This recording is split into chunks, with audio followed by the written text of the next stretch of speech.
Right to a channel of light fluid.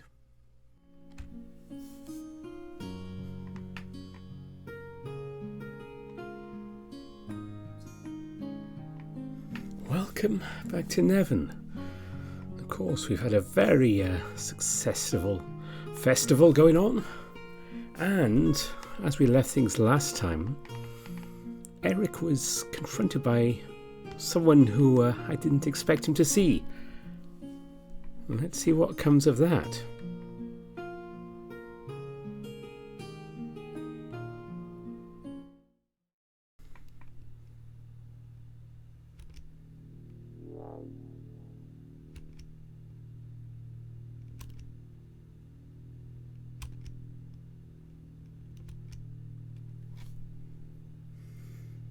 Yes, like the god? No, that's impossible. I refuse to believe that I have a god in front of me. You can't be. A god? The stranger looks into my eyes, and for a brief moment I'm filled with doubt. There is something in this hyena's gaze, something unique and ancient, something terrifying. No, I am not a god.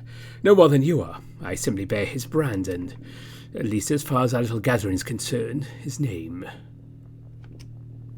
Brand of Tess? But that's impossible. Really?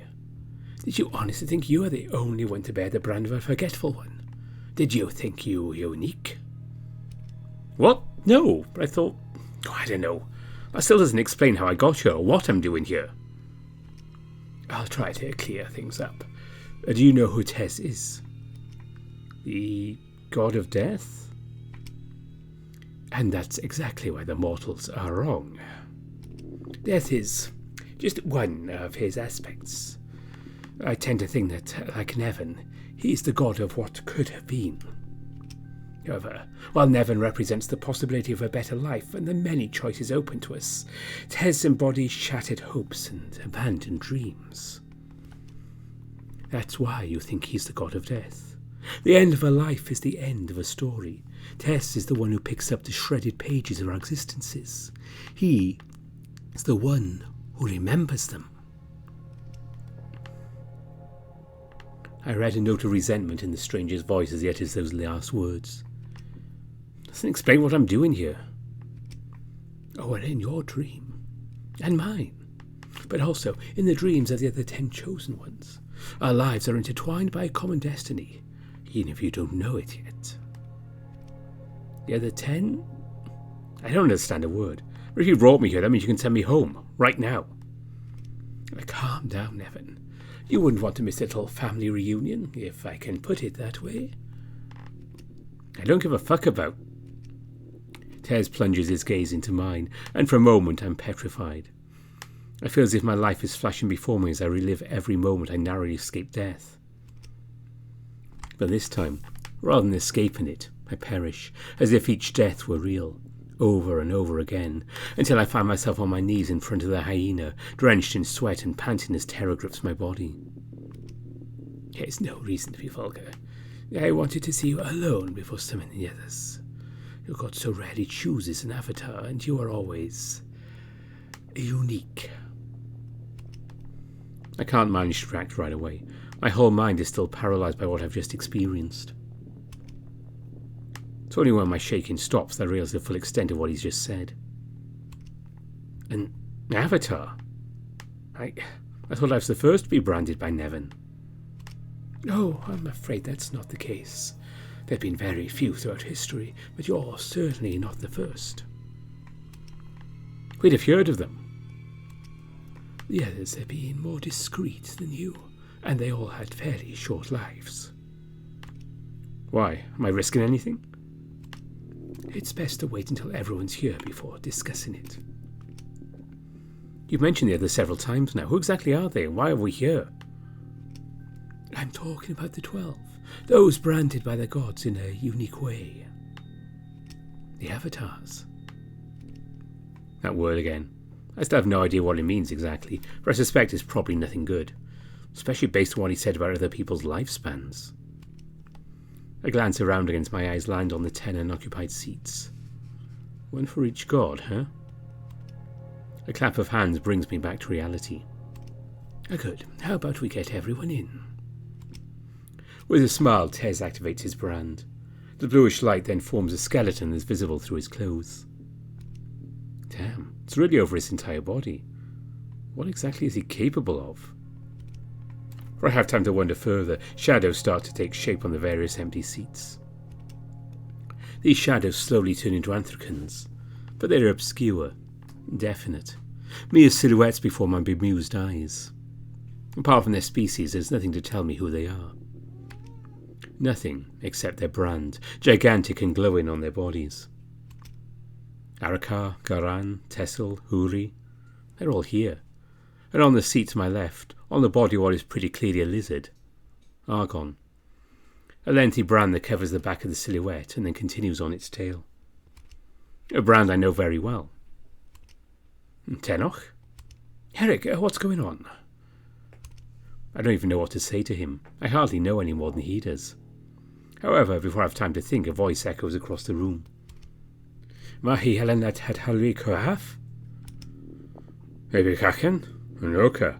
Nam Kepi Katania Nishu. Wasiem Tieta Muni. Who are you? Where is my crew? A deafening cacophony ensues, forcing me to lower my ears. Everyone is trying to speak at the same time, desperate to understand what is going on. I too try to exchange a few words with Tenoch, but I can barely hear him with the voices echoing against the ceiling of the cave. Everyone looks as lost as I am. Everyone except Tess and his neighbour, who seems to be some kind of sheep whose brand I don't recognise. She has a series of intertwined curls and lines on her head, which then run down her arms. She's Minastra or Kaluthan's chosen, I presume. It's reassuring in a way, sheer panic, anger, or incomprehension of the people's voices. It shows me I'm not alone. Enough. The silence comes instantly. It's not so much that we stay quiet, but rather we are unable to speak. A shiver of terror runs through me as I feel my head swivel on its own. My eyes land on Tess, who's sitting in his chair with an absolutely deadpan expression. Yaminasa, my dear, can you make sure everyone understands each other? The Yuya next to him tilts her head to one side for a moment, before activating her brand. Then the lines on her skull start to move slowly. It's been a long time. Why bring us here? There are 12 of us again. Really? I suppose that deserves a gathering, but I wish you'd leave me out of your little games, Tess. Come on, you know I'm just here to explain the rules. What they decide to do with the situation is up to them. If you say so, done. They'll understand you. Thank you. A brief silence follows, and I realize that I can move my head again. Talking seems forbidden, though. Good. Let's calm down. You've had time to panic. Now try to do something useful to get yourself out of this and figure out what's going on. Not that there's much I can do in my situation. I'm still unable to get up from this seat and talk. So the best thing to do right now is probably to observe as much as I can what's going on. And to use my memory for something other than memorizing songs this time. The most urgent thing is probably try to identify the other. What was the word he used to refer to our group? Avatars? To my left, I've already spotted Tenoch, so I glance over his shoulder to see who's set up next to him. Not that that's necessary. The one right next to him is simply massive. He happens to be Arakar's branded. He's an orca, I believe?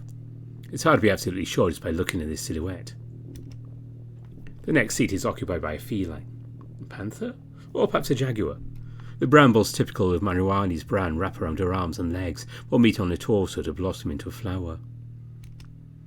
Next comes Huri's avatar. Almost ironically, he too is a lizard, with a brand almost identical to Tenoch's, except that its triangle is the other way around. I haven't the faintest idea what the Anthracan sitting next to him is. Well, I can easily identify the brand of Garan. The rest... She looks like some kind of reptile, but she's clearly not a lizard, and she's got something covering her back. Fortunately, the next one is much easier to recognise. He's a bird of prey, probably an eagle, and he bears the brand of Tessel. Lastra and Alaria's bearers are side by side, both canines. A fox for one, I think the other is some kind of dog or hyena. That leaves Kaluthan. When my gaze falls on his seat, only Tess's brand prevents me from uttering a yelp of surprise. How did I not notice this before? It can't be. It's not an anthracan that bears the brand of the god of the hunt. It's an animal, a mere stoat, lying uncomfortably on the seat with two half circles intertwined on its chest. It doesn't make any sense. An animal can't bear a brand. They provide us with a consciousness that makes us anthracans. An animal with a brand is simply unheard of. In the midst of everything else, it should probably be a minor consideration, but I just can't seem to get past it. How can an animal bear a brand? What is it capable of? And what... First of all, I must apologize for the way in which you have arrived here. It was in no way my intention to frighten you. My name is Tess, avatar and bearer of his brand. I advise you to use only the names of your gods as well. As you'll soon realize, a bit of anonymity is always advisable. I've brought us together because we all share something in common, a bond that unites us and promises us a greater destiny. We are not mere anthracans. We are more, much more. What's he talking about? More than anthracans? That's not the impression I'm getting at the moment. What is this bullshit? The voice that bears the brand of light echoes across the room. Seems that Tess has given us back our voices. More than anthracans. The only ones who categorize people like that are fucking birds. Hey! What, did I hurt you? Good. I don't think this is the best time to fight. I agree with my fellow countrymen. While your argument may undoubtedly prove entertaining, for the time being, I prefer to know exactly what Tess means. Everyone then turns back to the hyena who is still sporting his impassive expression. Thank you, Argon. I'm obviously not talking in terms of social status. I don't care about that. I'm talking about abilities. Power. I've no doubt you've noticed your brands are unique. More powerful even those of a similar size. The magic in your veins. It's almost as if you were constantly under the effect of an inkstone. That's because you've been selected. Chosen, if you want to use that term, by your god to represent them on Telsan. You have a direct connection with them. You are their representatives. They're avatars. Interesting. So I'm much better than him after all. I've always known I was chosen by the gods, little one. You're not teaching me anything new. All eyes turn briefly to her. I'm more interested in Tenoch's reaction next to me. Shit. Tenoch? Not now, and don't use my name. But I have to understand what's going on here. It's important. Let me focus. He's right. This isn't the time to get lost in idle chatter, so better stay quiet. I still don't know exactly why Tess brought us here, why he's telling us all this information. I've got dozens of questions on my mind. One of them, though, is more prevalent than the others. Why me? Why us? I never asked for these powers. Because the gods saw something interesting in you, your strength, your intelligence, your status in society. His gaze then meets mine. Your ability to get into trouble. Something that intrigues, excites, or amuses them. The gods can be benevolent as well as ruthless, after all. It's all nice and dandy. From my experience, nothing positive comes out of this share of problems. So, what's the catch? Side effects of our powers, I suppose. That's right. Mortal bodies are not designed to withstand such power. The price we pay is a way of getting around this problem. It allows us to reach our full potential. There is another aspect, however, that you're probably unaware of. Another ability that is unique to us. We can, as avatars, naturally increase the strength of our brand. We can become even more powerful. What? How? There's imperiousness in Lastra's voice to such an extent, this question sounds more like an order. As for me, I don't know. What I'm already able to do frightens me at times. I'm still learning the basics of my power. Only the gods know I'll be able to do once I've mastered my brand. So, increasing its strength further? Even knowing how, is that really something I'd want? Oh, it's quite simple, really. If you kill another avatar, your brand will absorb the power of his, increasing in size. No. Are we meant to kill each other? That's out of the question. I'm not even sure I want my brand, so I certainly don't want to do that. But I won't necessarily have a choice, will I? If someone comes for me, A terrifying thought crosses my mind. They don't have to come. One of them is already here. My gaze slides briefly to Tenok. If he tries anything, would I be able to... No, calm down. You'd never do that. Not only because he's your friend, but also cause far too many problems between Frostfang and Kazal. I'm a royal bard. That gives me some protection. I am a royal bard of Frostfang. The very appearance of my brand is what propelled me to my position, in a very public way. Everyone knows who I am, where I am, how to reach me. I'm the only one here who isn't anonymous. This is horrible. Nobody would want to do that. You're fucking naive if you believe that. If one of you wants to try their luck against me, then come to the northern sea of Frostfang. It's been a long time since I've had a real challenge. We don't have to fight, do we? It's just a possibility. Unlike the others, there's no anger or concern in his voice. Just curiosity. What you decide to do with this information is up to you. There is no other rule, no other explanation to give. The choice is yours. Is that it? There's no great goal to achieve, no special destiny? No reward if I kill them all? What's the point? As far as you're concerned, that's all. But there is indeed a point to this little game. These rules are in place for a reason, and it's quite simple. You are here to put on a show. The gods and I share that goal. I want to see what you'll do, find out how you'll react. A show? You're talking about our lives, our choices, maybe the deaths of several people. It's not just a performance prepared in advance for the enjoyment of the audience. Oh, but you're right about that. It's much better than a performance. Xenanthricans trying to survive, fighting with all their might, trying to make the right choices. It's infinitely more entertaining than any scripted play. I'll be watching your every move carefully, and I expect great things from you. If you don't like it, well, I'm not hard to find if you really want to hunt me down. But you should know that I'm not easy to stop, and I intend to enjoy this show until the end. The brand of Tesh shines even brighter. For a brief moment I don't notice anything, and then I see them. Behind each of the other avatars I see what looks like a pale silhouette, hard to see or recognise. A shiver runs through me as I feel something brush the back of my neck. Do I have one of them behind me too? Erik. No. That's impossible. You can't be here. You're not here. You're dead. Stop it. Disappear. Whatever the fuck you're doing, stop it right now. So I swear I'll claw your eyes out and make you swallow them. I think my message got through. The shiver on the back of my neck disappears and I breathe again. Didn't even realise I'd stopped. It's been 7 years since I last heard that voice. 7 years since my grandfather died. To hear him again. Especially as it was different. There was something muffled about it. A bit like it was coming from behind a wall. So this is the power of the branded Tess. Impressive. I raise my head to look at the others. Both of them also seem to be in shock at what happened. Huri's most affected. He's pulled his knees up and is now hugging him to his chest. By the gods, is he a child?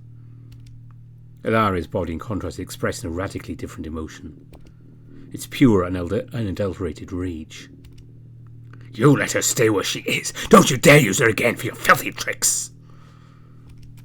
You're not going to make things any better by getting angry like that. What the fuck do you care? Because you're making a spectacle of yourself. The implication is not complicated to understand.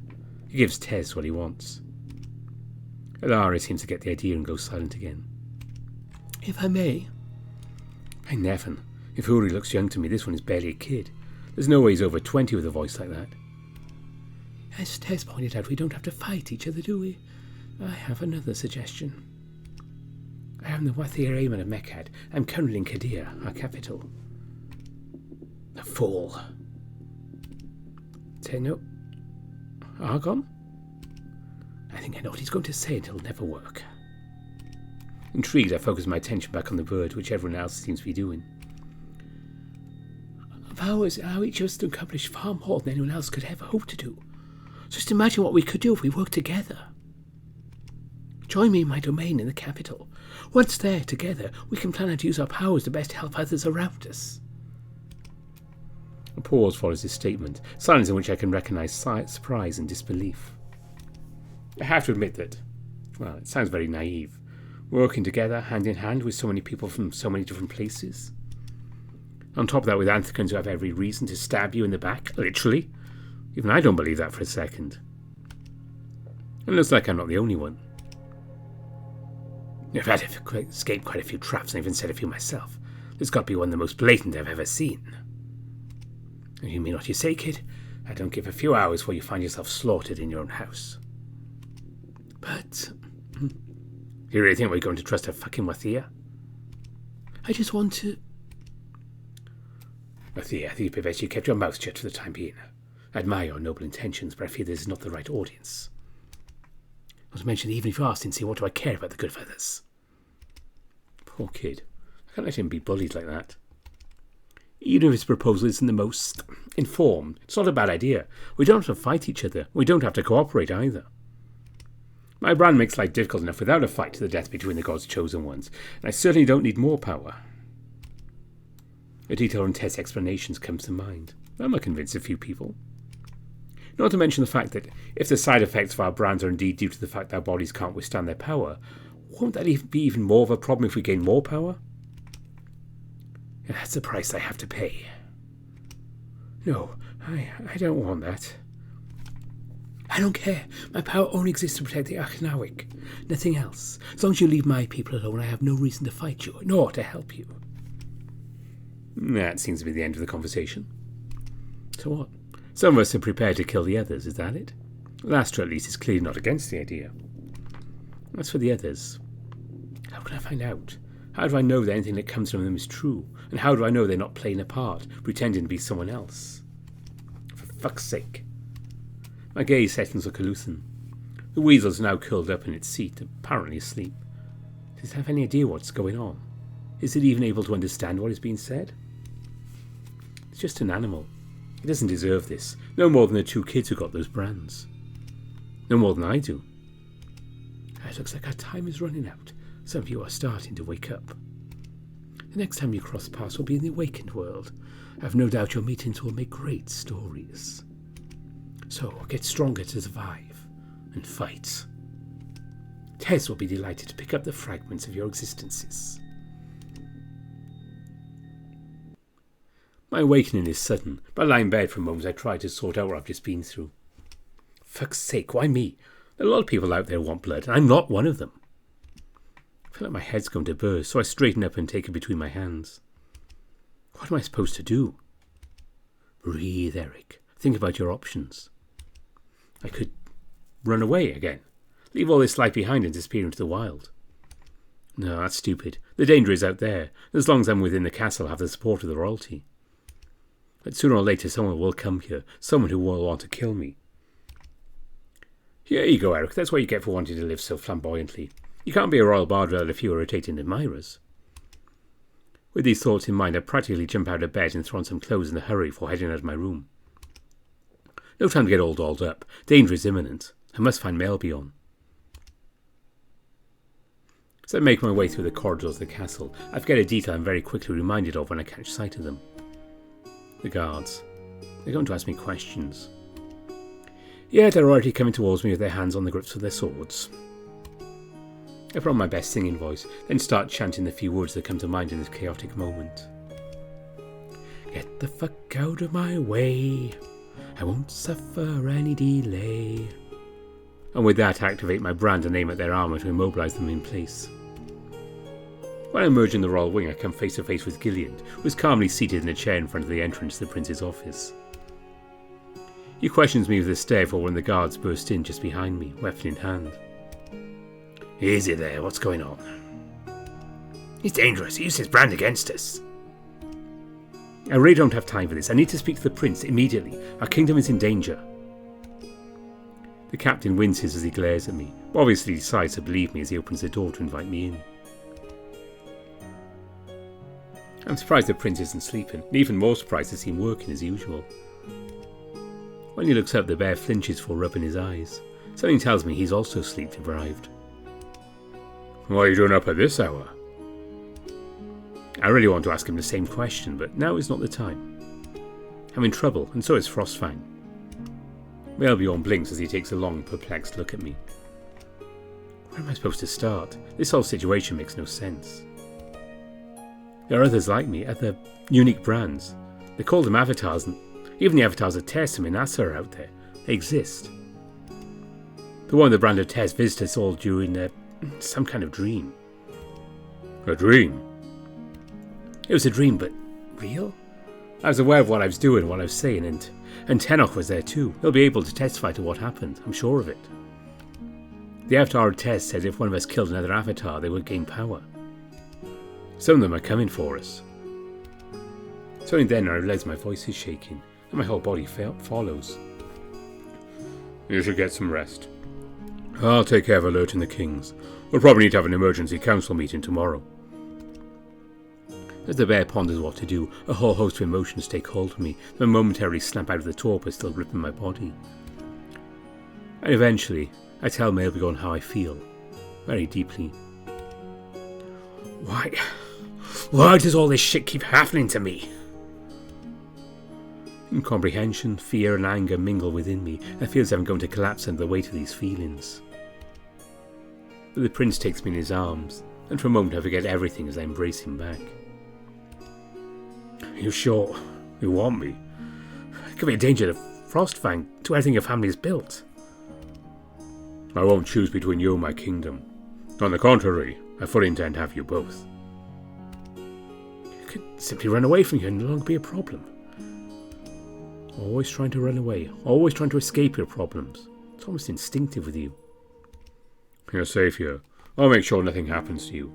And if they try anything, they'll pay with their lives. There's something in the prince's deep voice that reassures me. A kind of determination, a self-assurance I've never known in my life.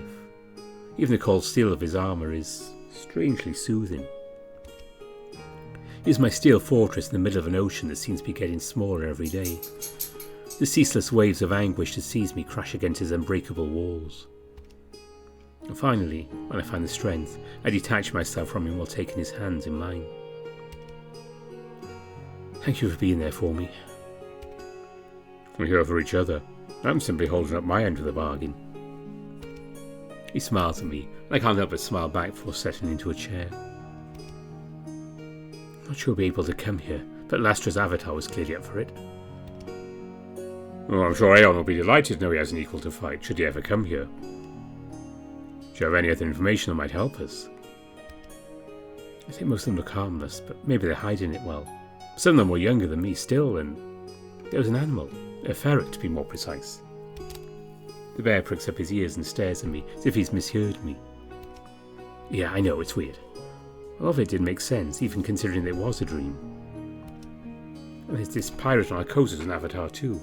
I don't know how dangerous he is to Frostfang, given that he's a pirate. We have information about a captain who's been leading raids on coastal towns for a few weeks.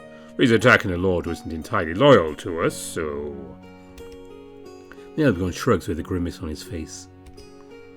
As long as he helps the kingdom, even if unwittingly, I suppose that's fine with us. I know that's somewhat cynical, but yes. Otherwise, I don't know much more about the others. Most of them seem to be out of the country. Some are Mekadian, others probably Khazalian given they're reptiles.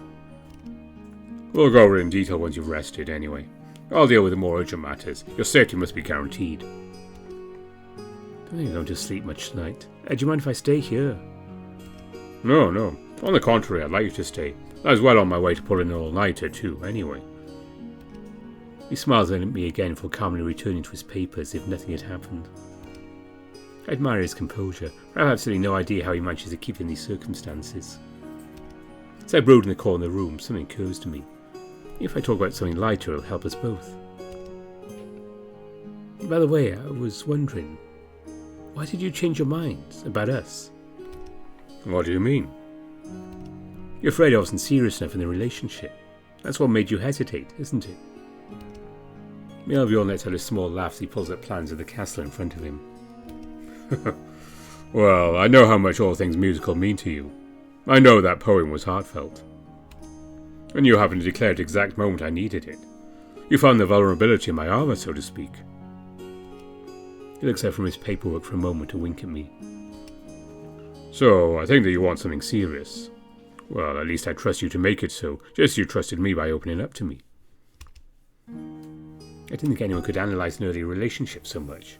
But I suppose it shouldn't surprise me coming from the prince. He seems to be calculating in everything he does, even the most trivial affairs. I suppose that's what makes him so sure of himself. I guess it's something like a fight to the death between avatars to solidify a relationship. I know it's a bit dark, even with Melbiorn, but I need to lighten things up. It's my way of staying sane. Well, I'm sure that won't happen. No one would dare attack Frostfang. We are feared by whole nations. I know it's painful to hear. The entire diplomatic caravan was decimated right in our territory, so you can understand why I have some doubts about my safety. The bear nods silently, then rubs his eyes. I'll tell you the truth. Our suspicions have grown stronger about the person behind this crime. He pauses, seemingly reluctant to say more. But it's in our best interest to drag this out. Why? Because we don't have enough allies, and this would only make the situation worse. Especially if this person resides within these walls. Imagine the reason he's avoiding saying the names, that it must remain secret for the time being. Or maybe it implies it's someone close to him. Come to think of it, there are very few ideal culprits, if my guess is right. I only know of 2 people who have a close connection to Melbiorn, apart from his adoptive fathers. Gilliant and Semi. The captain doesn't exactly strike me as the type to betray, especially as he spends most of his time with royalty. Semi, on the other hand, has all the tools in hand for treason. It would be almost too easy for her to set up an operation like this, with her intelligence and spies. So I have to be particularly careful about who I talk to and what I say to them. No, on the contrary, I think it would be wiser not to change any of your habits, just so as not to alert our enemies. If there are any leaks that could substantiate our fears, or, on the contrary, render them null and void. If my suspicions are right, I doubt anyone could be more informed than Semi, anyway. All this thinking at this hour dulls my mind. Gradually, and without even realising it, I fall into a deep sleep, away from the stress generated by this whole Avatar thing. When I wake up, Melbiorn is gone. There's a note on the table in front of me. I blink and concentrate on reading it properly. Council in the morning. Will come for you if not awake. As I look out, I realise it's already morning, and I hope with all my heart they have time to wash up a bit. Unfortunately, as soon as I look up, the prince enters the room. I hope you had a good night. These chairs are not the pinnacle of comfort. As I stand up, I feel a twinge come over me and I tell a grunt of discomfort. You weren't kidding. Me? Kidding? The prince grins as this mere early morning quip already manages to put me in a better mood. Come on, follow me. They're waiting for us. I stick to the bear as much as I can while he walks quickly through the corridors. Who'll be there and what will it be about? The kings, Tenoff, Gilliant and Semi. No one else. We're going to talk about the danger posed by the avatars. I briefed my fathers. The others will learn about it depending on what they decide to tell them. So it's a small council. I must admit that I like it that way. At this pace we reach the council's door in no time. Suddenly I'm under intense stress as the memories of my previous council meeting come flooding back. It wasn't the most pleasant moment of my life. Revenge, I suppose it didn't go too badly. Come on, Erik. Take a breath. Get your thoughts under control again and off you go. As Melbiorn enters the room, Tenoch comes around the bend in the hallway, which stops me mid-stride. As soon as our eyes meet, without even a word being spoken, I understand that he has seen the same thing I have. What was it? It's perhaps the first time I've seen the ambassador take the situation seriously. Not a smile or even a joking remark from him. A warning, I think. We're going to have a chat about it anyway. He then pulls me into the room and nods to the members present. Semi smiles at me. The kings and Gillian have a more serious look on their faces. I imagine that soon everyone will share that expression. Once we are settled, Aeon rises and speaks. Good. Now that we're all here, I can tell you what we're discussing today. We're going to talk... Semi stands up as well and raises her voice for all to hear, interrupting the king. All eyes then turn to her. It's clear that the occasion is rare just by seeing their reaction. I'd like to announce something important first. Oh, it's very significant given the urgency of the situation. Go on. I'd like to declare myself guilty of the attack on Mekad's diplomatic caravan. It feels as if the breath of everyone in the room, including my own, suddenly stops. I had my doubts, and so probably did the other members present, but no one expected such a straightforward announcement. Even Tenok, who was usually so relaxed, has straightened up in his chair and seems to be devouring every bit of information avidly. Now explain yourself, Semi. I have no intention to do so. I can only tell you I orchestrated this attack, and knowing that you were close to finding out, I preferred to take the initiative in order to avoid a public embarrassment. No one dares say anything for a moment, as if we're all trying to come to terms with what this might all mean. Eventually Lusk's cavernous voice echoes through the room. In that case, Gillian, proceed to her arrest.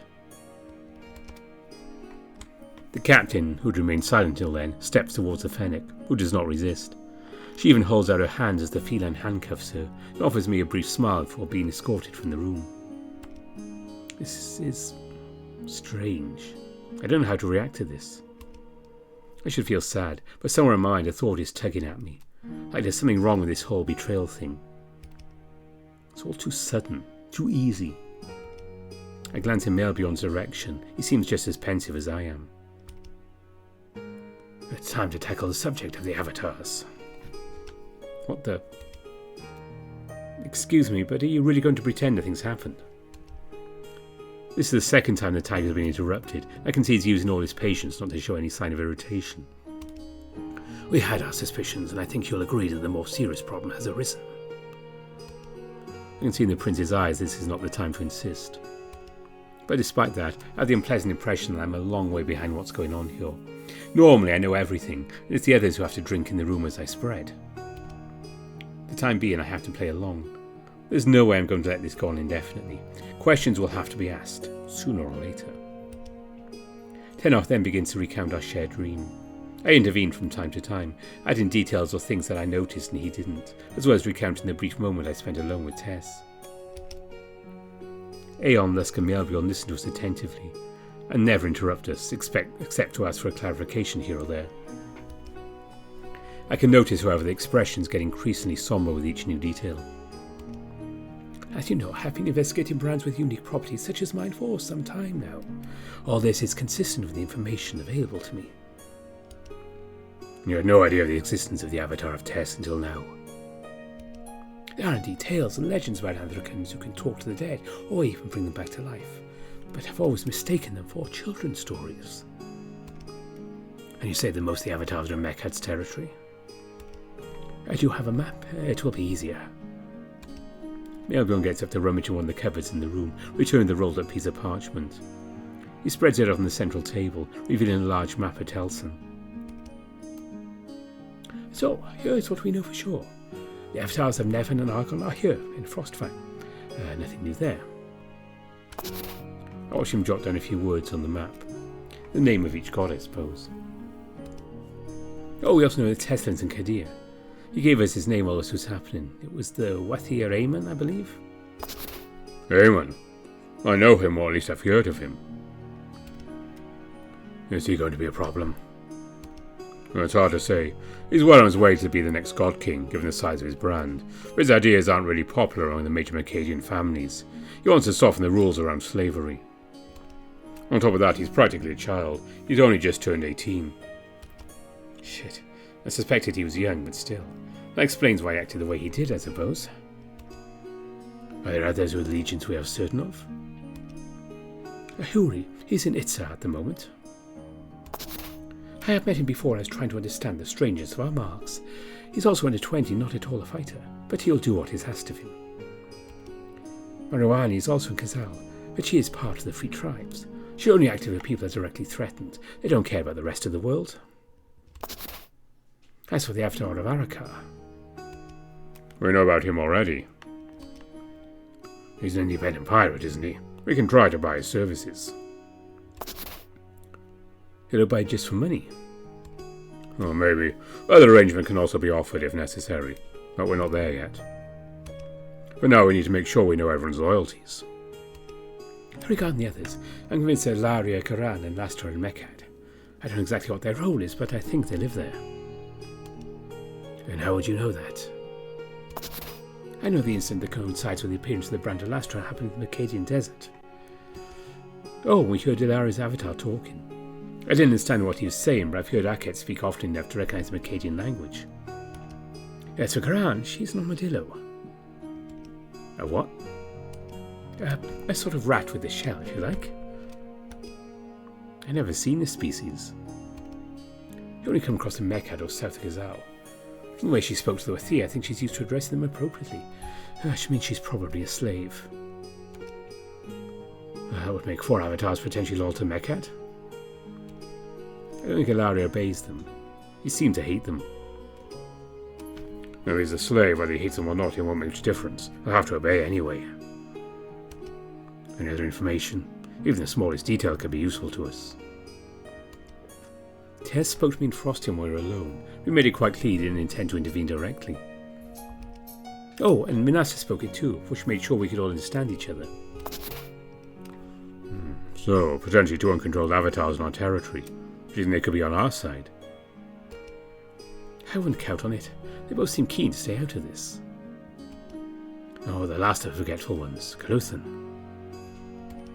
Tenok and I glanced at each other briefly. It's a bit complicated. It's an animal. I don't even know if it understood what was happening. I have no information on that. It went completely unnoticed, and I don't expect you to know anything about it either. A brief moment of silence falls over the room as we look at each other. There's a bit of confusion in their eyes. But eventually, we go back to the map. It's more than obvious the notes that Mekad controls far more avatars than either Frostfire or Ghazal. Tenok, I need an honest answer. Is what you showed us during your fight with Gideon the best you can do? The lizard seems to think for a moment as he sighs. It's the best I can do if I don't want to kill my opponent. If his survival is not at stake. No, I can do far more damage than that. Shit. It's going to make a lot of things a lot worse. Not to mention they all know where to find me. All eyes are now on me. Everyone must know about my brand by now, and that makes me a prime target, especially if they suspect I haven't had time to practice using my powers.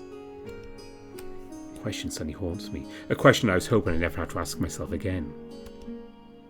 Does this change anything about how I'm going to live? Aeon and Lusk exchange a few glances, before the bear turns to me with a smile.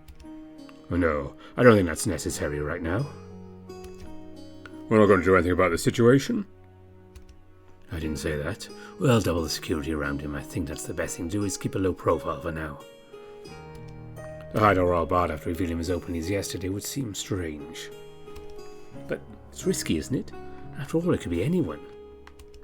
Not really. Both of them are species we rarely see here, so it'll be easy to spot them. And not to mention they still have to get here in the first place. They also know you're not alone. To attack you is to attack Frostfang. And even though we're not avatars, they know they'll have to deal with Lusk and I. He gives me a big, confident smile. I agree with him. It's probably best not to say anything to anyone active if nothing's happened for the time being. Not a word to anyone outside this council. What? But... Not yet, anyway. We need to know exactly how to present this, okay? I suppose I have no choice, anyway. I'll do it, for the sake of the kingdom. Perfect. In that case, if I may, Your Majesties, I think there's another subject we should discuss. Given the substantial presence of avatars at the heart of Mekad, I think it's high time we finalised our alliance. I know it's a bit sudden, but... But you wish to warn the Emperor as soon as possible, and you want to inform him of the existence of the avatars. Exactly. Lusk folded the map carefully, while Melbjorn smiled reassuringly at me. Can I help? From there on, it's going to consist of discussions about trade agreements and other administrative details. I'm afraid that might be a bit boring to behold. But you can stay if you like. I must admit that I'm not really interested in all that paperwork. What I want to be able to discuss what happened with Semi. Unfortunately, I don't get the chance over the next few hours. A dead rat would probably have more thoughts than me at this moment. But eventually Tenok and the Kings reach an agreement, the details of which I don't even understand, and Melbjorn joins me. Exciting, isn't it? I find it incredibly hard to know whether he's joking or not. Given his love of all things political, I have major doubts. Absolutely captivating. The amused smile the prince gives me is enough to show that he understands my suffering. Follow me. Oh, you've got something on your mind. As he's about to leave the council chamber, I interrupt by grabbing his hand. Only if we're talking about Semi. I think I'm going to leave this matter unsolved. They are fooling themselves. That was my intention. We're not here. Well, that was easier than I expected. Whatever happens, for the moment is bigger than me. I only just realised that Gillian was following us. I don't even know why it still surprises me. I have a feeling it might be difficult to get some alone time with the prince. All I can hope for is the bodyguard doesn't let his ears hang around too much. I imagine Melbjorn trusts him in that respect too. Once we're both settled, the bear seems to lose himself in a long contemplation before rubbing his eyes. Well, I don't think Semi did what she turned herself in for. I think for a moment about what he just said as I try to analyse the situation. I don't understand. How do you reach that conclusion? Firstly, she'd have no interest in revealing this at the moment she did. And secondly, because if she were a traitor, we'd all be dead by now, given the information she has. Her enemies underestimated the trust we placed in her. The feeling I've been left in the dark about the situation is starting to annoy me greatly, but I'm doing my best not to show it. But what caused all this to happen? An object from Mekadian caravan was found in Semi's room. Wait, has this seriously been taken as evidence of... That's crude, I know. But even something that obvious is enough for Mekadians to demand that head's roll. Whoever did this is looking to put pressure on us. And I suppose our mutual friend was merely trying to buy us a bit of time. So what, you look her up and you know as well as Semi that she's innocent? The bear sighs heavily as he seems to search for his words. Imagine ourselves on a chessboard. You've played chess before, haven't you? Let's say I've seen people play it. Right. Well, Semi is a pawn and she's decided to sacrifice herself, but it's only to open up other opportunities. Now it's up to us to take down a key piece of the opponent. The metaphor would work better if Semi wasn't as important as you say. Right now we've lost a rook instead, or even a queen. I'm rather proud to be able to demonstrate the little chess knowledge I have. It's a bit more within my grasp than politics. Well, we haven't really lost her either. Semi only sacrificed her public persona, and that's where you come in. I blink as I straighten up in the chair. Something tells me this story's going to lead me somewhere I don't want to be again. Me? What do you want me to do? Well, we're going to be busy preparing our defences during the day in case one of the avatars comes here, so I'd like to ask you a favour. You'll have to contact Semi. Here I'm again embroiled in something potentially dangerous. Why me? You have lots of agents who are probably less closely watched than me. The vast majority of our agents are the spies who are under Semi's command. You can imagine they're all being monitored by the Royal Guard. Besides, we let those she fully trusts anywhere near her cell and make it all too obvious that she's not really locked up. So, she doesn't trust me? Well, let's just say their job requires a healthy distrust of everyone. Ah, political smooth talk. Beautiful. Alright, so in other words, she doesn't trust me. The bear gives a long sigh as he rubs his eyes. No matter how much I exasperate you, big guy, you still can't deny it. It's because you're in this very position that you're my only choice. Because I trust you and I know you'll make the right decisions. I need you, Erik. I look at the almost pleading expression on the prince's face. I can't but want to act a little capricious. So I cross my arms and raise my muzzle high with a falsely superior air. Perhaps if you offer me a kiss I might be able to grant your requests. What can I do? I love to be desired. However, when I see the stunned look on the bear's face, I sigh, grab his ears and pull on them to bring him in for a long kiss. Melvion indulges in his sudden and perhaps a little wilder than expected kiss. As we pull away, I wink at him, offering him my best smile. Of course I'll be your knight in shining armour, my prince. The bear blinks, then starts laughing as he straightens up. We'll have to do this every time I have to ask you a favour. Maybe you will, or maybe the price will go up. You're ambitious, hmm? Ambitious and horny. A pleasant warmth settles in my belly as our eyes meet. The more time I spend with him, the more comforted I am in my choice.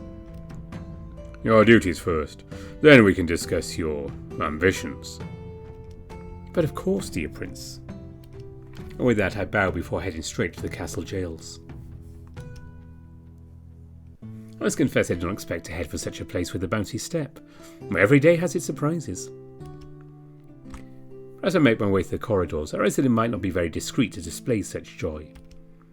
So I take a timider pace while doing my best not to attract attention, as I look for the stairs leading down into the underground. It's not exactly the sort of place where I like to spend my time, so I have no idea where the cells might be. However, I eventually find what appears to be a basement which is guarded by a horse in armour. It takes me a little while to put a plan together, and I think I've got just the thing in mind. Time for a bit of acting. Excuse me. Lord Erik. First, I need to know if he's here. I'd like to know if the Lord of Kumar is doing well. So as can be expected, now yeah. Why? The prince asked me to check on him. Could you let me pass, please? I see there's some hesitation in the guard's eyes, but something tells me it won't take much to convince him. You usually have to do paperwork with this sort of thing. I know your food isn't great at the moment. I've heard a few of your colleagues complaining about it. How about I get you some goodies from the nobles' tables, They have Mekadian salads, and they are absolutely... Wah! Oh, the one with the olives in it. Yeah, that sounds great. Go ahead, you better go all out on the olives. He shifts and I give him a big grateful smile. Corrupting the guard has never been so easy, but something tells me to be more wary if I told him about Semi. Once in the prison I passed several cells that are filled with unfriendly looking anthracans. Some are glaring at me, while others are prostrate in the corner of their shabby bedroom. I wonder how long they've been here to be in this state. I shudder to think the Semi also has to endure these conditions.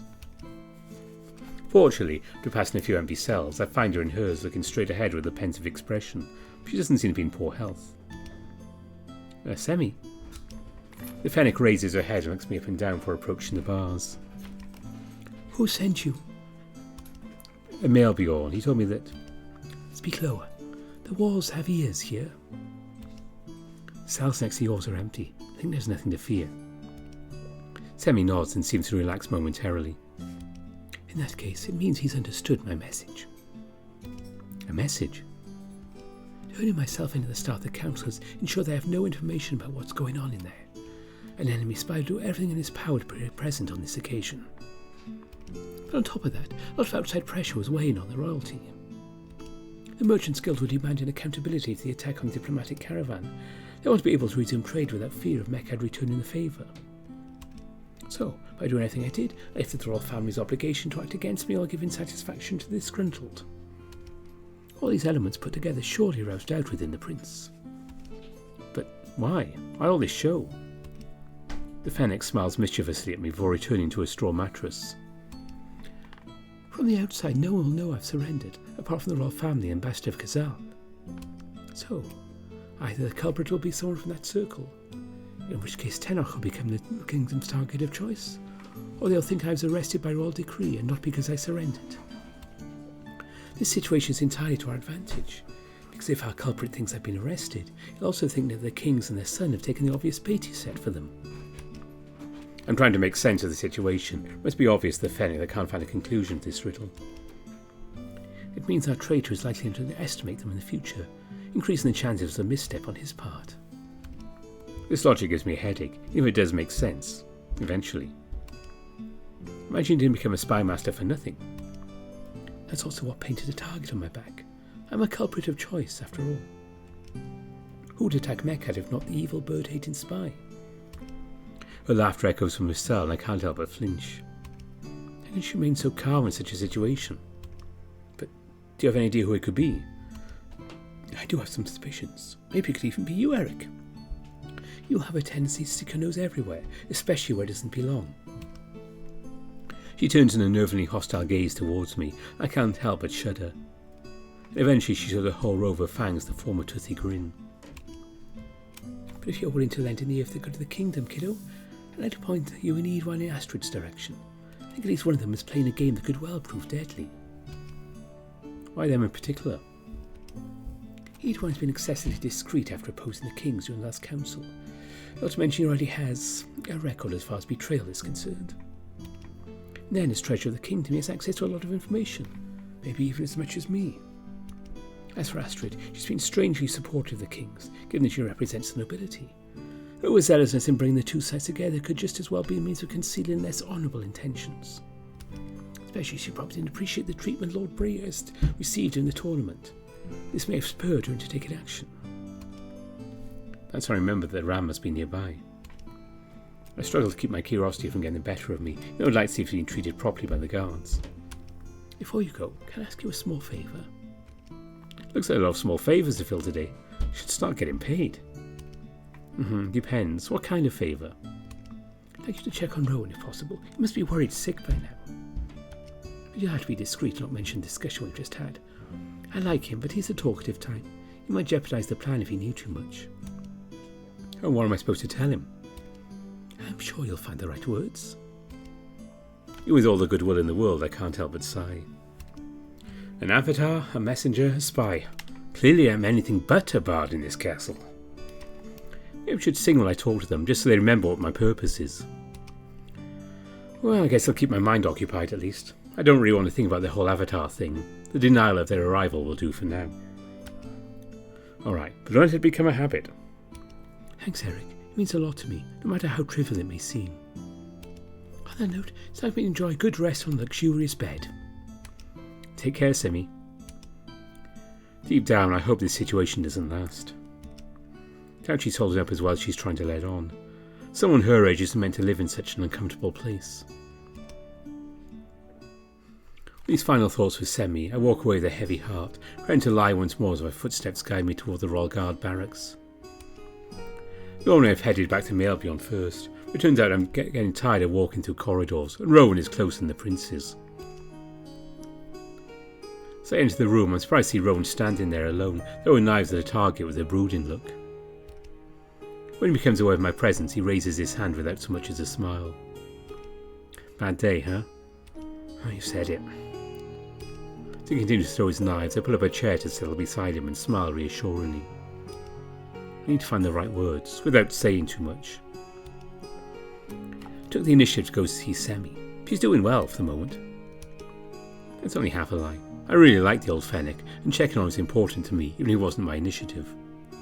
I'm having trouble discerning Rowan's expression. At first it looks like he wants to smile, then he sinks back into total apathy. That's a good thing, I suppose. How did you get by?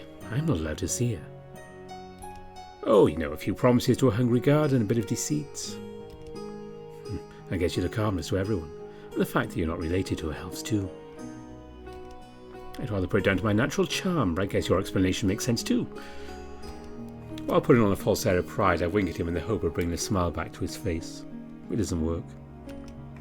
He concentrates again on the target, which he hits every time, with fluctuating accuracy. I wonder if he's a little drunk. I have to say it worries me given he'd seemed relatively professional to that point. Come on, Erik. Clearly needs a little support. She's the one who asked me to check up on you. She's worried about you. This time the knife misses the target and bounces dangerously off the stone wall of the barracks. She's worried about me? Really? Rowan's voice is trembling, but I don't know if it's sadness or anger that's affecting him most. If she cared, you wouldn't have done what she did. Maybe she has a good reason? We don't have all the ins and outs of the story yet. I know enough about her to understand why she'd have betrayed the kingdom. I must admit I'm curious. Maybe it'll do him good to get it all out of his head. Why do you think she would do that? The snow leopard looks down for a moment before placing his knives on the table beside him. Sometimes I get the impression that she and Odu are still in Mekad, as if what they suffered there is holding them prisoner. Excuse me, but who's Odo again?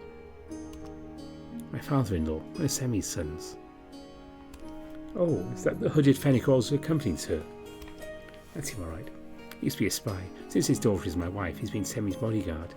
Generally more peaceful, he can stick around and come by to see us from time to time. He's have a name for my saviour now. But you said he's one of her sons?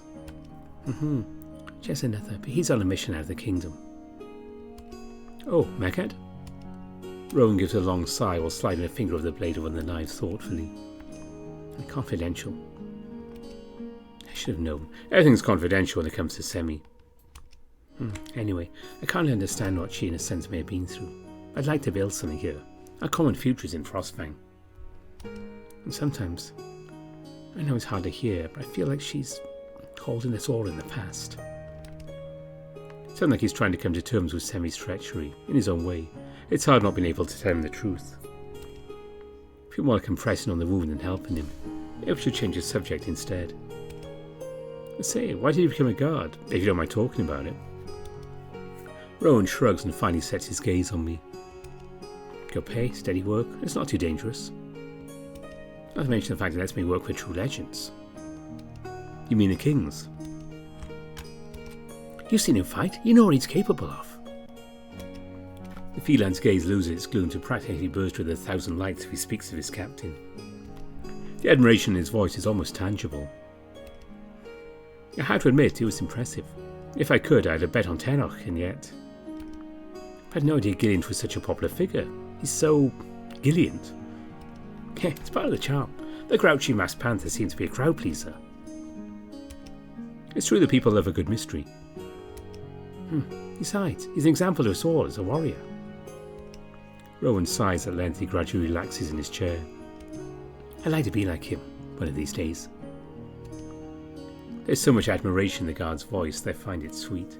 I'd love to have an admirer like him. I'm sure you can compete with him. The little fight was a lot closer than he let on. It's only because he didn't fight seriously. Trust me, he kicks my ass if we fight for real, even though I like to joke with him that I could beat him. And tell me, did you ever want to know what was under there? Under his mask or under his armour? He gives me a mocking look, and I must admit it makes me laugh. Well, it looks like he's regaining a bit of his edge. His mask, you idiot. I'm the only one in the whole kingdom who just want to know. Well, the point where it's part of his legend. Is Gilliant without a mask still Gilliant?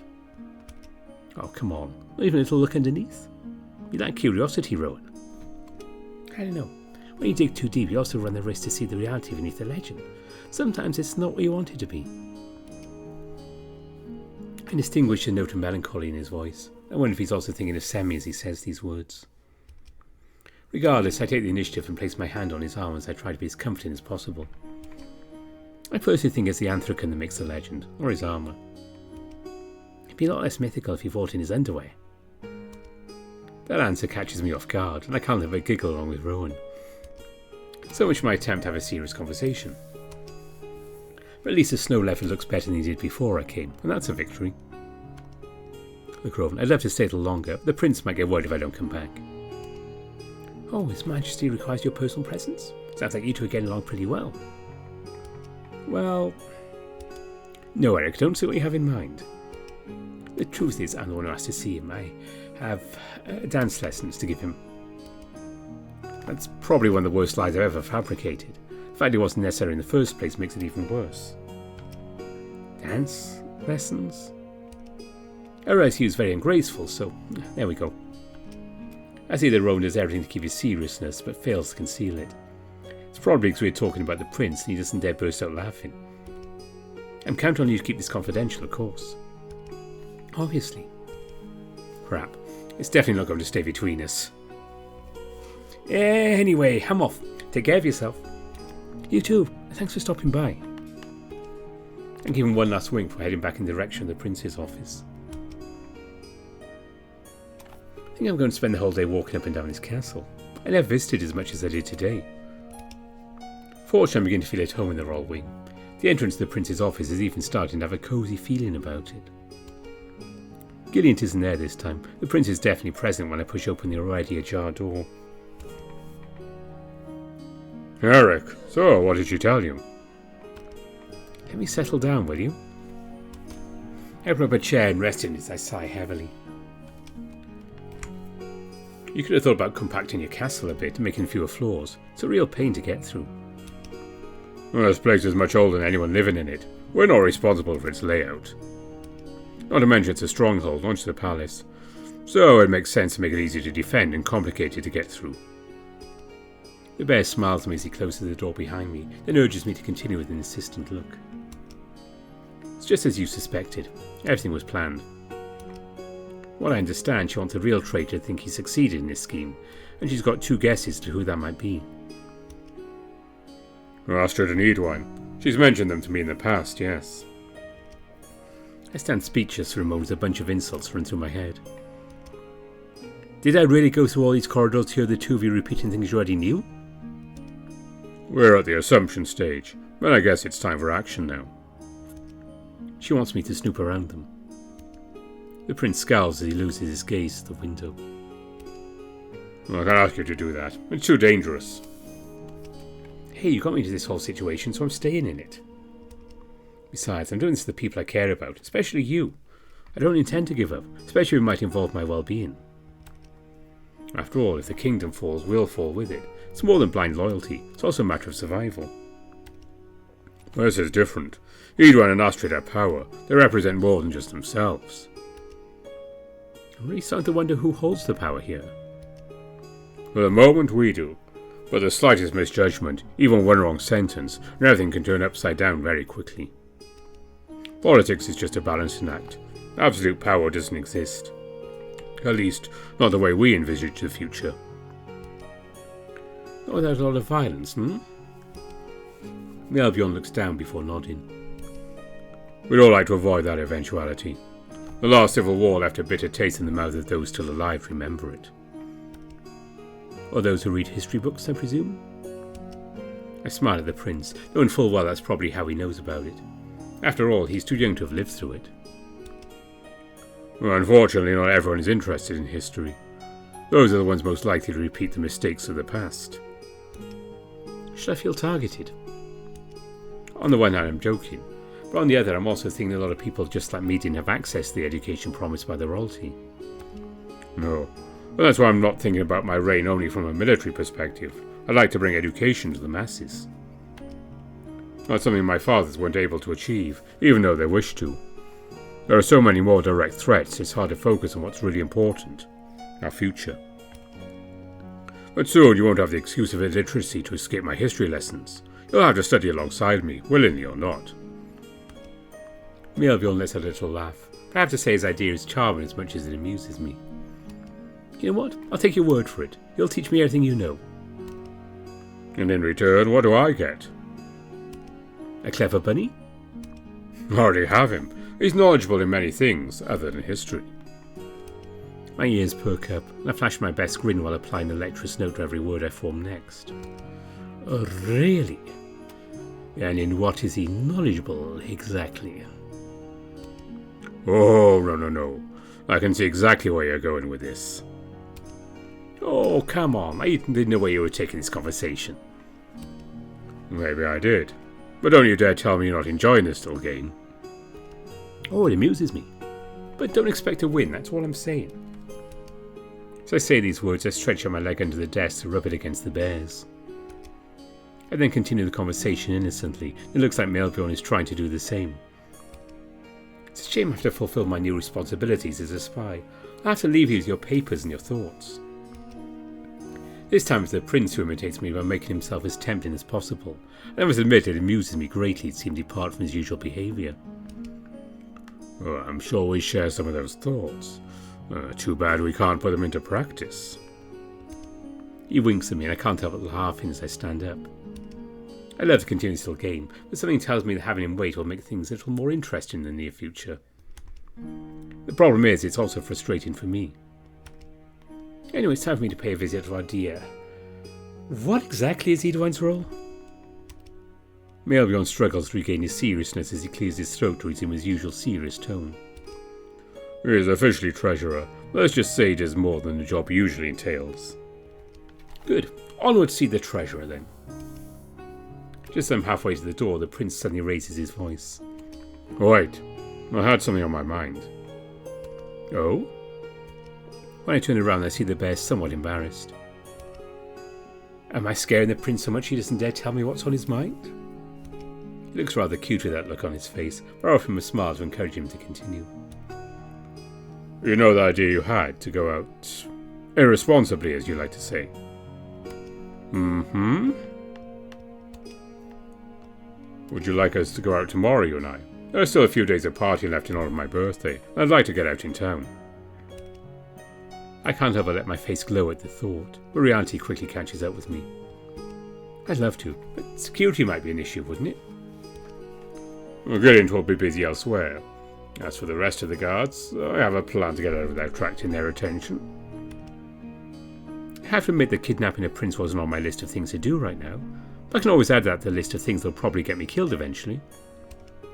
Oh, don't worry. You won't be involved. And at worst, the kings will reprimand me. In the prince's voice, I seem to read a certain boredom towards his treatment by his adoptive fathers. I can hardly say I understand the situation. It's frustrating because I'd like to help Mekadians with that. But you know what? I trust your plan. Shall we talk about it tomorrow?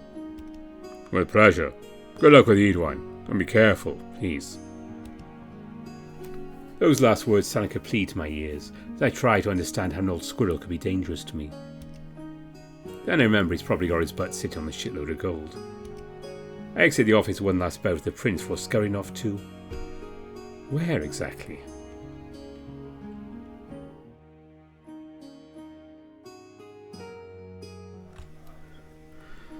Damn it. There's no one going to cross the whole castle long and wide this time. I'm going to ask for directions.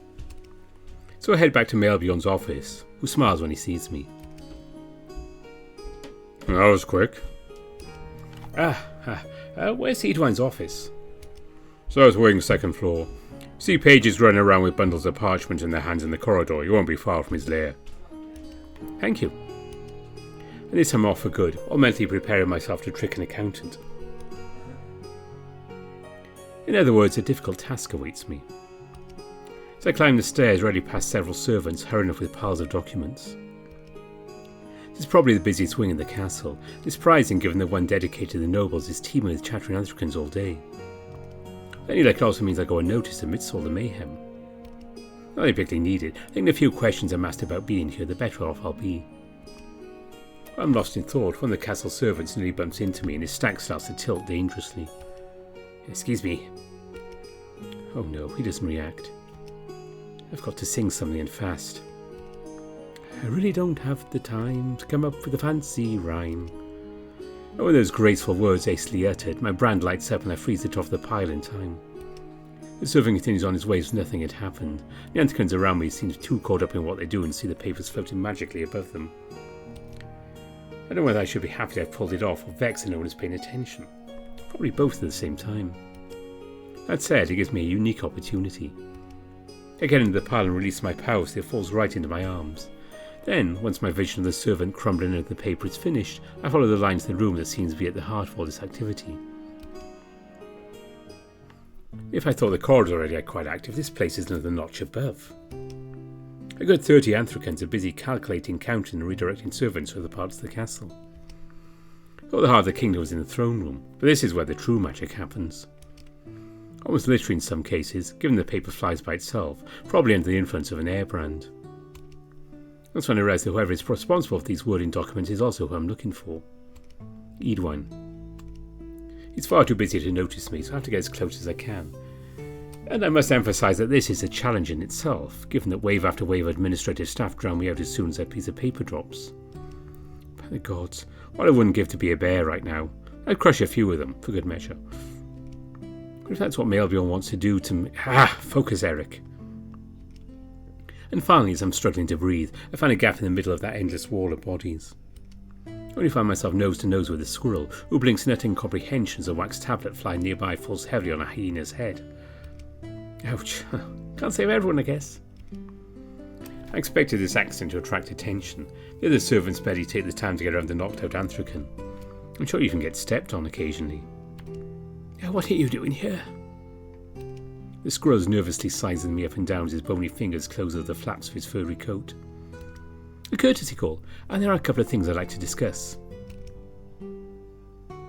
The treasurer grimaces, eventually beckons me to follow him and leads me to an office at the back of the room, away from prying ears. Do I give you the impression that I have time for trifles? I have to admit that I didn't expect everything to be so organised. I noticed the squirrel's huge bushy tail twitching behind him. I wonder if that's a sign of appreciation what I've just said. I had to figure out quickly how he's reacting. I may need it. Indeed, the kings are the facade for the kingdom, while here we are its foundations. Well, he's not hiding his pride, to say the least. Perhaps it's well earned. Don't exactly have the skills or the inclination to discuss accounting, but going on his turf might guarantee me more positive reactions to the questions I have for him. I've heard the kingdom is recovering from the economic disaster that was the Civil War. I imagine you have something to do with that. I imagine you elicited a slight smile from the squirrel, who seems to be finding new youth in this conversation. He might rarely be complimented on his achievements. That's what being in the shadow of the kings is like, I suppose. It's true that our finances are in good shape, but business could be even better. Really? Is it confidential or not? Oh no, it's common knowledge. The treasurer walks over to a teapot and holds it out in my direction. Oh, would you like some? Oh, why not? He serves us in little porcelain cups beautifully decorated in Mekadian style, and the sweet smell of raspberry infusion rises to my nose. Once we're comfortably tucked into the cushious armchairs in the castle, the squirrel picks up where he left off. You must have heard about the rampant banditry in the country. Some of our trading partners are complaining about it. I suppose safe roads are beneficial to everyone, in this case. Unfortunately, it's harder to enforce than it sounds. I should be able to bounce off that with something to do with the traitor. I imagine the recent attack on the Mekadian diplomatic caravans isn't helping business either. Did it affect trade with Mekad? Not a single reaction from the squirrel. In fact, he's rather busy blowing on his tea, which seems a little too hot for his liking. Not really. These sorts of incidents are more common than one might think. You'd be surprised how often money overlooks ethical issues. We tolerate having to trade with the slaver empire. But on their side, they turn a blind eye to other issues happening here. The squirrel is finally sipping his tea with the tip of his lips. I must admit that such pragmatism gives me the chills. If I need to try something more personal, this will do. You seem almost jaded. Do you ever get used to this kind of compromise? Edwin puts down his cup while letting out a small laugh that conceals a clear note of lassitude. Some people get used to it, I suppose. Just like some people have always lived in compromise. As I live in a world where good and evil exist. A world where heroic knights save damsels in distress from some horrible monster. Personally, I live in a world where knights are paid in cold, hard gold. If they don't get their money, they'll slit your throat for someone who will fund them. Well, that's a bit of a downer. I've got what I want. He's clearly passionate about this, so if I got a chance of perceiving that something's wrong, it's now. That's why you suggested locking me up, isn't it? You have nothing against me if you don't believe in providential heroes. For you, I'm an asset as much as a threat. You know neither my allegiance nor my motives. Ringles of annoyance form in the squirrel's muzzle, as if someone had suddenly pinched a nerve. Well, I'm afraid that, contrary to what the kingdom is trying to make you think, Frostfang is full of opportunists instead of the noble heroes that populate the childish legends dear to the bards. It's my turn to take things personally. I don't intend to be pushed around. I know this is going to sound a bit silly and naive, but I don't think our stories are meant to represent a reality. They inspire, they push Anthracans to realise their full potential. So, I know it's less concrete and maybe even less directly useful than your numbers and gold, but all the kids dream of a better world because of our tales, however futile they may be. The treasurer doesn't seem that moved by my speech. He simply sweeps the air in front of him with his hand before looking me straight in the eye. Since you like it so much, I've got a little story for you myself. Do you know how I got here? By opportunism? Erik, calm down. If you provoke him too much, he'll shut down. That said, and much to my surprise, he laughs so hard that his old bones seem to collapse in on themselves with every jolt. You could say that, yes. But please dare to tell me that opportunities are not within us all. Anyway, you see, when I was at your age, my father was killed in battle against Mekad. My mother told me he died a hero, fighting an entire army with just a few hundred men. Well, this is off to a good start. I have a feeling this story is going to exude happiness. After that, When I was due to inherit our ancestral lands, my uncle seized them by force before selling my mother and me as hostages to the King of Frostfang. I take it that was the king who was then overthrown by Luscaneon? King Abellus himself, indeed. And what use was it to him to have you as hostages? He served as a guarantee my uncle would follow the king loyally as the new lord of these lands. Obviously, he didn't care about our survival, but the king didn't know that. Once again, Edwin sweeps the air in front of him with the back of his hand. Anyway, you're probably wondering how one becomes treasurer, starting from such a bad position. I have to admit that you've sparked my curiosity. Well, just as you guessed, pure opportunism. The day Luscaneon arrived, when they entered Frostfang with their army, they could have found the castle gates sealed. The siege would have lasted months, if not years. We had the supplies to last a long time, and ran strong enough to counter the onslaught of their powers. As he recounts his story, which I'm now consuming with the utmost curiosity, Edwin gradually leans in with a falsely devious air. But the night before they arrived, when their presence was but a rumour on the horizon, I sabotaged the hinges. I made it so the door could no longer be closed. It was the most vile act of treason in the eyes of the ruler, obviously, but he didn't have time to realise it until it was too late. So as a result, Luscaneon rewarded you with the position of treasurer. This time the squirrel's laugh barely leaves his throat, and he starts coughing as he bends in half before straightening up. I wouldn't exactly call it a reward. They've given me something to keep me busy, while making sure I fade from history. The heroes of their legend, the warriors who came through those gates to slaughter the people who lived behind them. The one who kept them open doesn't exist, because I remain a traitor even to those I helped.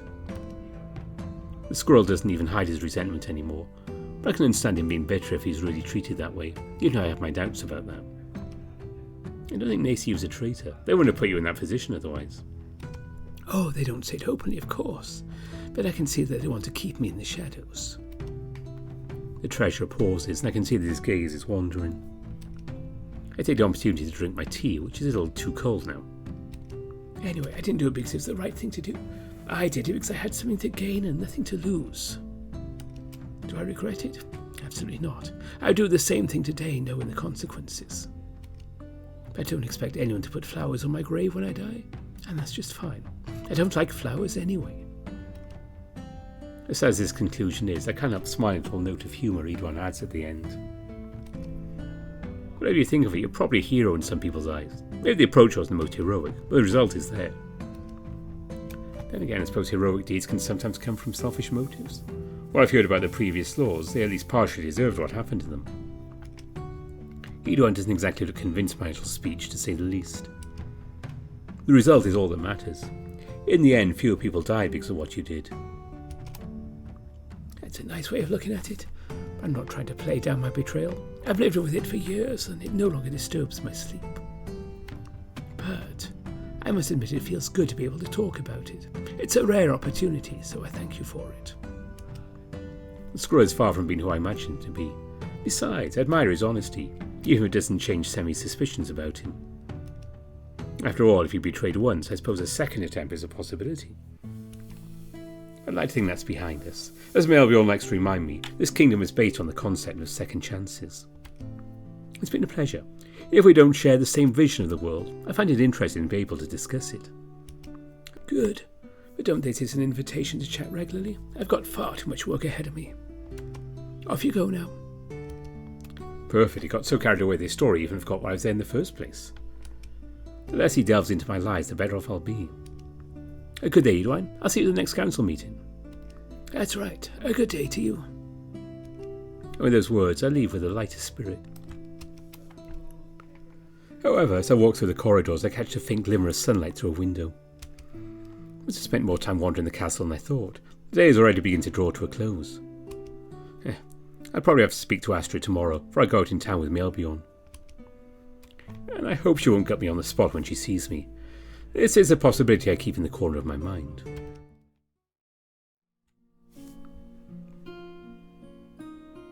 And so ends Chapter 5 of NeveN, which is a perfect point to end the video.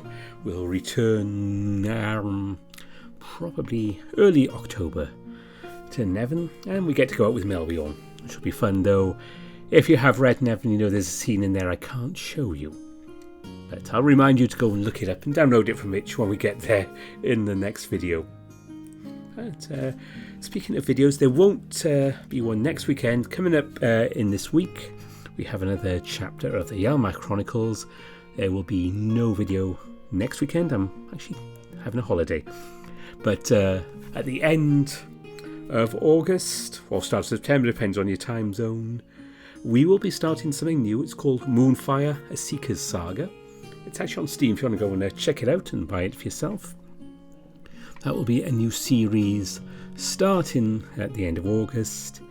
And yes, I am aware that Far Beyond the World will be getting a public release soonish.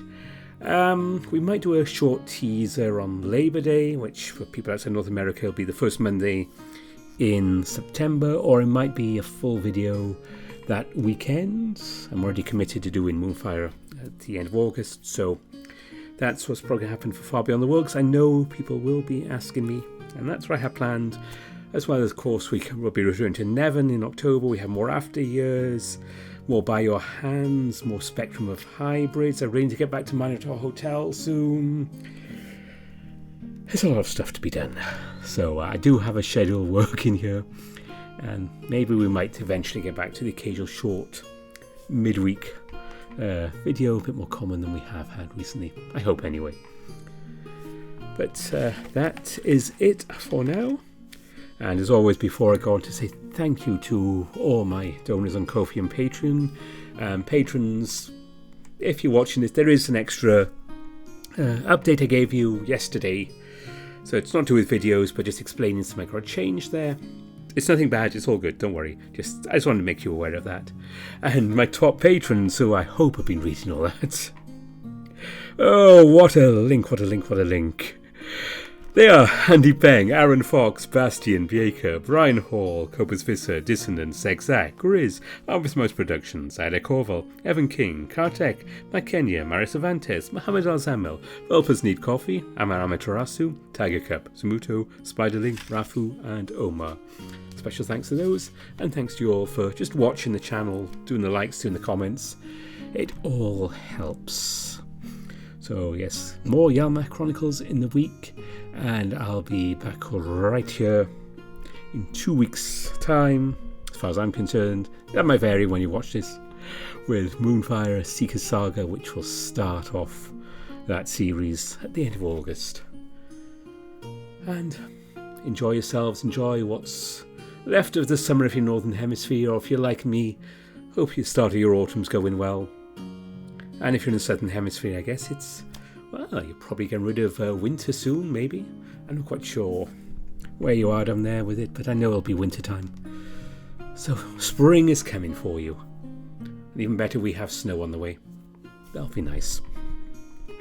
Oh yeah. Yes, I could well fit into Frostfang, especially with Melby all being around.